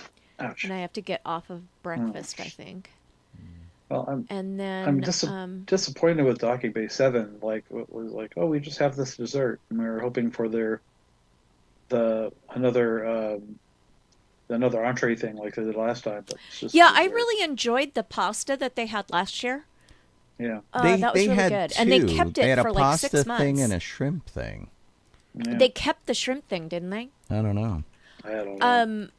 The Life Day items are not on the Oga's menu, so I can't tell you the price. Or I'm sure they'll all go live like tomorrow. Yeah. And then the final thing that they talk about in this article, when I first saw this picture, they posted the pictures without any description of what it was. and I thought they were selling a new orb. Yeah, I It thought is so not a new orb. too. It's a special effect that gets added. But this is something that Sean complained about last year. So Right. Disney listened it is. and they It answered is. him. He was upset because or disappointed rather, that in Florida they apparently had Star Wars picture opportunities like this. Yeah. Where you put your hand out and then the picture that you get ends up having something else in it. Yeah. In this case, it's a Life Day orb. And they hadn't Yeah. really brought this here, so it's pretty cool, and very very festive, and it's I mean if this is if that's really how it comes out, it's pretty cool that it inserts the glow around your hands and all that kind of thing. And it's not bad. It says Disney PhotoPass service will be offering guests a Life Day Magic Shot photo experience, allowing guests the chance to appear as though they're holding a glowing Life Day orb. Which is cool. No matter what planet you're celebrating from our galaxy to yours, happy holidays. Now, as of this report, they do not have the glowing orbs back in Batu, which is the thing they've offered for the previous years. So we'll have to see. They still have ornaments from 2022. Yeah, so if you show up at the park without your own orb, they may not have them for sale in the park, which is too bad because, But yeah, scroll. people could run and buy the orb and jump in and feel like they were part of the celebration. I always feel like we don't get as much love as Florida does. Yeah. And then all of these comments, such a bummer, it's in Disneyland only. And once again, Walt Disney World gets completely left out and no love for the East. And it's like, I feel like the East gets a lot of love. Hey, the East got a whole hotel. Yeah, I mean, they Yeah, they get all sorts of crazy stuff. And then, the people in the East always complain. And it's like, but they get so much stuff. And like, Colleen and I were talking about how they occasionally kind of do something over at DCA and stuff like that. That's like a sliver of the Food and Wine Festival that they do and all of this kind of like big, huge stuff. And it's like, guys, you just can't have everything. Well, and in Florida, they have so many more hotels on property, and their version of Downtown Disney, the Disney Springs, is bigger than ours. So they do get a lot of food things that we don't get simply because they have more places. Yeah. And it tends to be a quality issue sometimes too, really. So we just watched better this stuff. This thing that well, their bakery is in Florida, so yeah, we just watched this thing that was on Disney Plus, and they were talking about their test kitchen, which they're like, we can't show you what's going on in the test kitchen, but it's all in Florida. And so they get all of these great things because they have more infrastructure to provide it. It's a lot harder for them to bring stuff out here to Disneyland because it's a smaller space. It's a more finite space. And they don't have these giant kitchens on site. This show also told us about how they had to open an off-site kitchen that was like 4 times the size of the one they had been using at the hotel on site so that they can bake all of this stuff and then truck it over to Disneyland. It's not like they have a giant kitchen underground or in the middle of the park or anything like that. They got to make it off site and bring it in. It's crazy. So, but Florida's got like kitchens all over the place to serve all of this kind of stuff. So I'm not feeling bad for Florida. Yeah, there were a bunch of things that they did during Life Day. They had they had pork broth noodles at Docking Bay 7. Oh, those were so good. And I think those got added to those got added to the thing. Yeah, there were so we're down to, there used to be, I would go into Docking Bay 7 and I'd be like, oh, which one do I want? Because I loved the pork broth noodles and I loved the pasta. There was like a beef pasta, and I loved the vegetarian choice. Yeah. And which is veggie meatballs and hummus. And now Yeah. the veggie meatballs and hummus is the only thing at Docking Yep. B7 for me. So I Yeah. feel They had a bummed. vegetarian noodle option last year, and it's not there this year. Yeah. So that's a bummer, but Yeah. I'm Soup or something. I'm delighted that someone also on somewhere, I don't remember, on Facebook somewhere, they asked about why there were like all of the options had gluten in them. So that was kind of a bummer too. Yeah. I know we've been talking about this for like over a half an hour, but I'm so excited by Life Day. And so I'm glad everybody kind of stuck with us. Yeah, one of the things that's really interesting about Life Days, I mean, obviously we don't own it, and we don't even really promote it in conjunction with the show or anything like that. But I really feel that by celebrating it, and this is our 5th year of celebrating Life Day in conjunction with Galaxy's Edge, which opened in 2019. Mm-hmm. The way that we've been embraced by Disney is magnificent. I got the best freaking compliment I could ever have hoped for. The first year we did it, somebody came and stopped me and said, "Hey, this was so cool. We've never seen anybody interact with one of our lands like this. Please come back next year." And which was shocking because honestly, when their hand fell on my shoulder, I thought for sure they were going to say, "This was a neat experiment. Don't do this again." And then this year, several cast members stopped me and cornered me, and they said, "Hey, we love the events you run, and we love you for running them. We really like doing events with you. You understand us. You incorporate us. You throw an event that we can participate in, and we just wanted to tell you that we really like that you do this." And that was like the best thing to come out of Life Day, because we all celebrated, we all had fun, but it's such a different thing. Like Discord, and they're doing this tomorrow too, which is interesting. Discord has these lightsaber meetups, and a couple hundred people show up with lightsabers. They all want different colors. They all want different pictures. They start over at Docking Bay 9, and they've got to make their way over to the Falcon in groups so that they can get the different color lightsaber things. And it takes a lot of manpower. It takes a lot of time. And it is not a thing that cast members get to participate in. They don't get to play in it. And Life Day, we very much wanted the locals of Batu to feel like it was their holiday and to participate in it. And we don't do anything that messes with them. We don't do anything that really causes them any impact on their job and what they need to do. When the people come up to us to do this, like we do a procession that goes from the Resistance base over to the Falcon, and the cast members came up to me and they said, we know that you probably don't need it, but how can we help you? And that's amazing, as opposed to them going, okay, now we have to do this thing to serve our guests. And that just makes me super, super happy.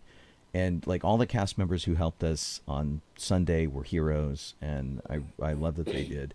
And all the people who came were super respectful, and it's just the best. And that Disney's embraced it, and that they've got all this swag, and they've got the food, and anything they do, we're really excited that.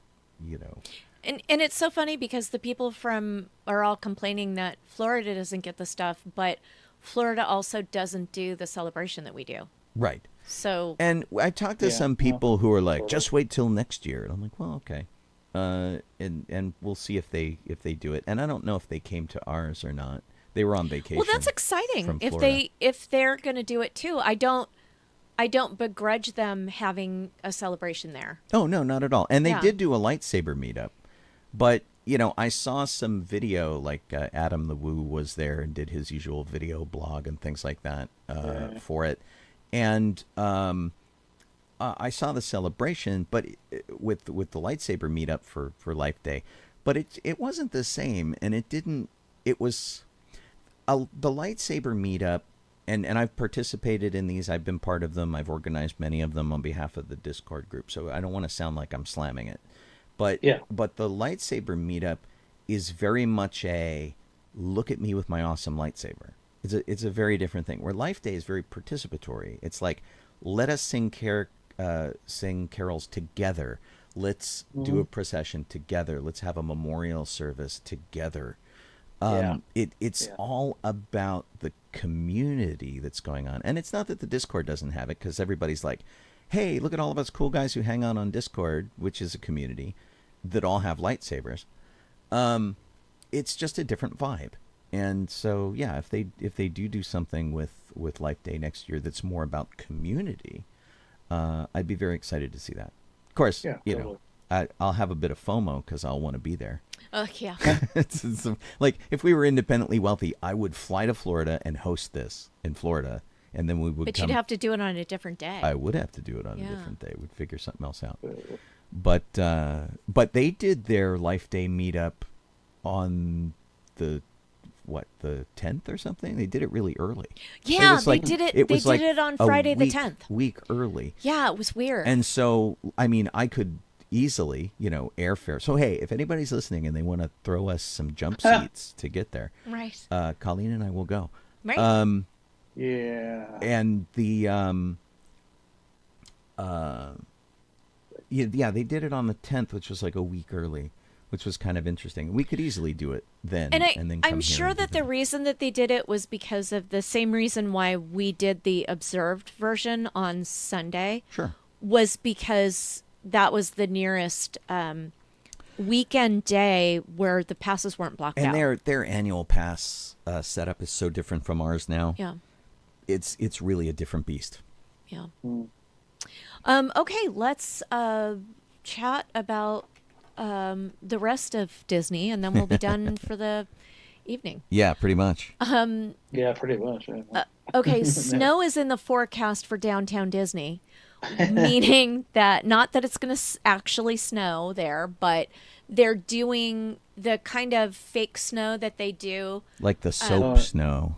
Yeah, they're doing they it in have a Main downtown Street now, Disney. Yeah. And I don't It's know. starting November 24th, and it's going to go through December 31st.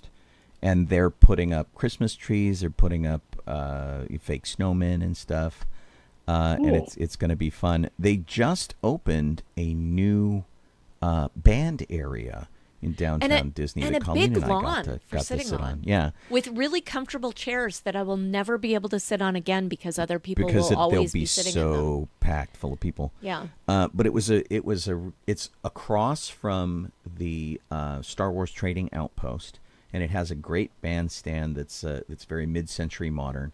And the artist who did it did a really cool thing where he integrated design elements that were representative of 5 different black artists and architects that he felt were underrepresented. And I really hope Disney puts out some sort of plaque or explanation about it or whatever, because the only reason I know is that I know a guy who's friends with the artist, and he posted a video that the artist did, and he said, okay, when you look at this design, it represents this guy, and you look at this design, it represents this guy. And the whole big spire thing represents the struggle they had to get to the pinnacle of their careers. It was really fascinating, and it's a neat thing to look at. It's smaller than I thought, though. Yeah, same here. It really was very. Yeah, the whole stage is smaller than I thought it would very small, be. And but big enough for a small band.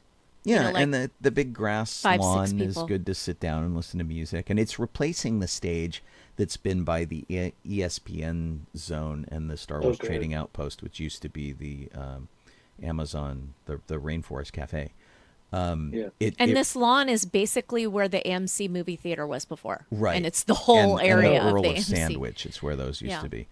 The snowfall will happen every night, every half hour between 6 p.m. and 10 p.m. between the Jazz Kitchen Coastal Grill and the Black Tap Craft Burgers and Shakes. Okay. Okay. So it's just in a real small area. Right. So it's those things are opposite each other. It'd be kind of like, so like what they're doing on Main Street right now, or during the season too. Right? It does say that in addition to snow will also fall each night in select areas of Disneyland Park. Okay, so that is that. There's a new turkey leg in DCA. Dear Lord.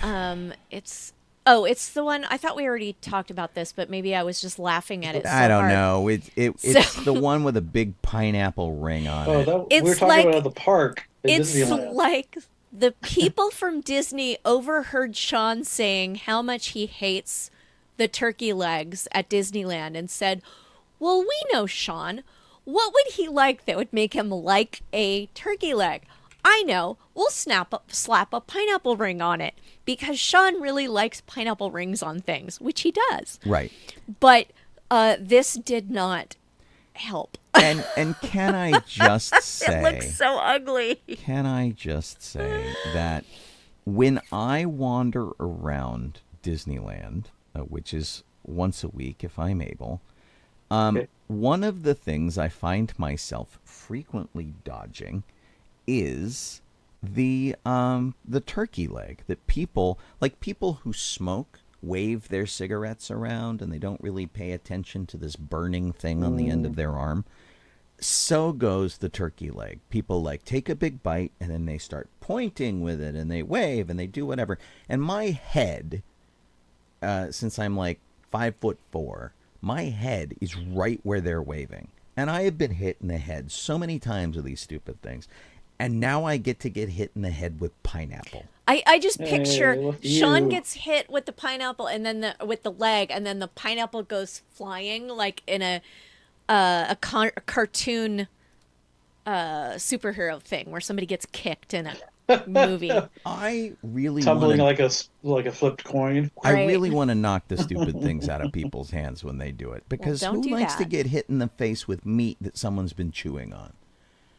And they always look so shocked when they hit me with this, and I turn and I look and they're like, oh, sorry. And I'm like, yeah, sorry, but in the meantime, I got turkey grease in my hair. Thank you. Right. I can only hope that I got hair in their turkey leg. Two great tastes. It tastes great together. On an up note, Carol Danvers, Kamala Khan, and Monica Rambeau, I don't know why I said that weird, Rambo, have assembled at Avengers Campus.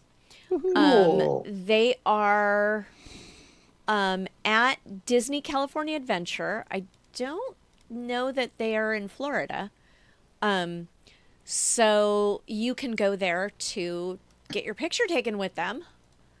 Well, they're cute. They all look so young. They look younger than they look in the movie. Well, except Kamala Khan, who looks older.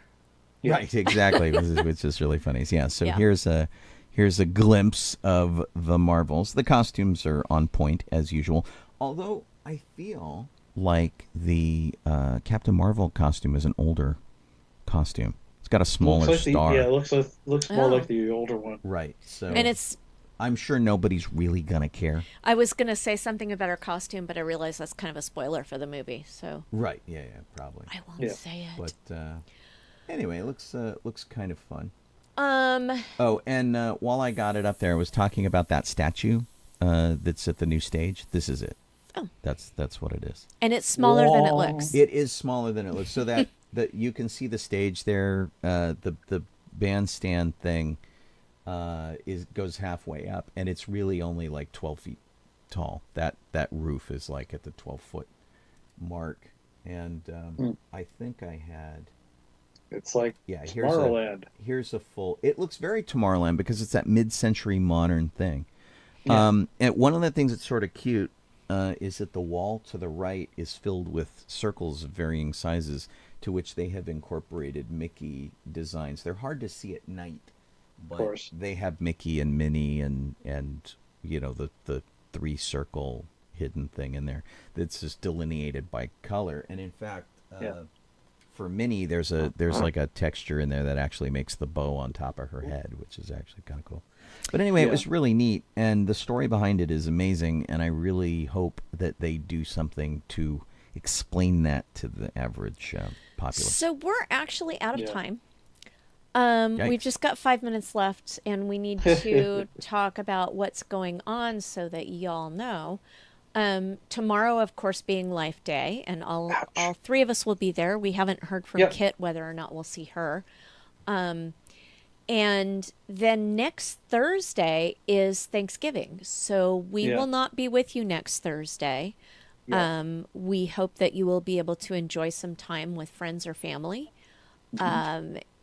Or, like your midnight shopping or whatever people do on Thanksgiving. Yeah, yeah. No thanks. Yeah. And then I've got Sean and I are both going to LostCon. Sean will be there Friday and Saturday. I will be there Friday, Saturday, and Sunday. Sean, you're DJing 2 dances? I don't know. That's a very good question. I Oh dear. I'm doing one at least. Ouch. thought you were doing one each night, but maybe I was incorrect. There's. Did you not get a schedule? I did. I'm trying to look it up. Oh. I'm on 4 panels. I'm moderating 2 of them. I'm making a presentation. I'm volunteering in costume repair and costume ops or program ops. Wow. So I will be. They've got me.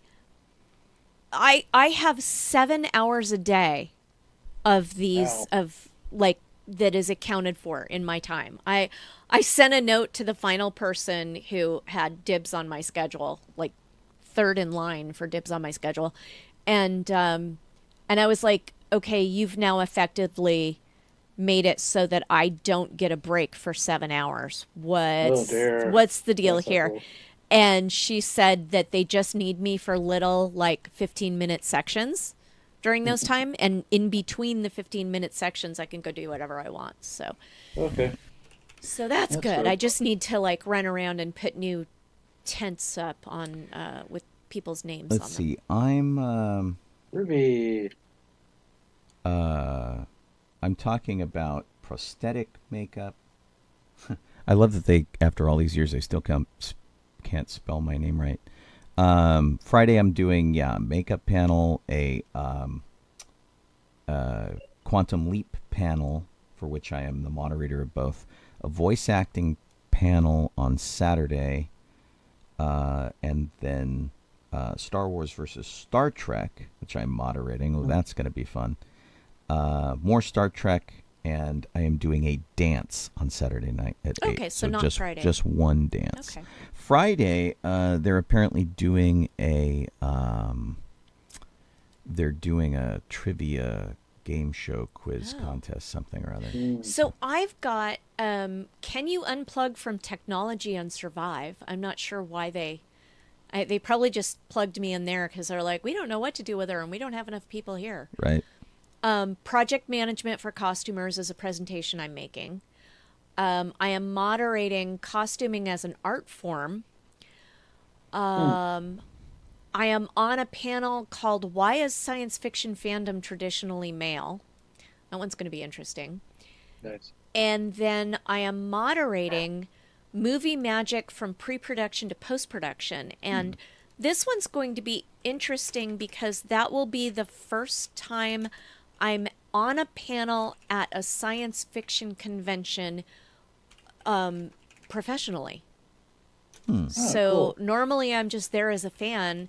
I'm on this panel because of my job, my day job. So Nice. that will be an interesting difference for me. And I'm moderating it, so I want to make sure that I know what I'm talking about. I'm going to study up a little bit. Yeah, so that's pretty much it from DB94. Cool. Yeah. We're very appreciative of all of you for tuning in. This was a good week too. We didn't even have any rest in peace. Nobody passed away this Yay. week. So yeah. We had like Wow. 27 trailers to talk about. Yeah. We watched most of them. I watched 25 of them. Yeah. And then we didn't have time to talk about it because there we were a were lot. waxing enthusiastic That's okay. about We'll, Life Day. we'll pick up stuff later. And a lot of these movies have, don't come out for a while. Yeah.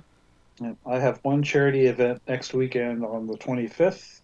It's like, it's not, I don't think ABC is going to be there, but it's still under the same umbrella. The Stuff Spark of of Us Love kind of thing. Yeah.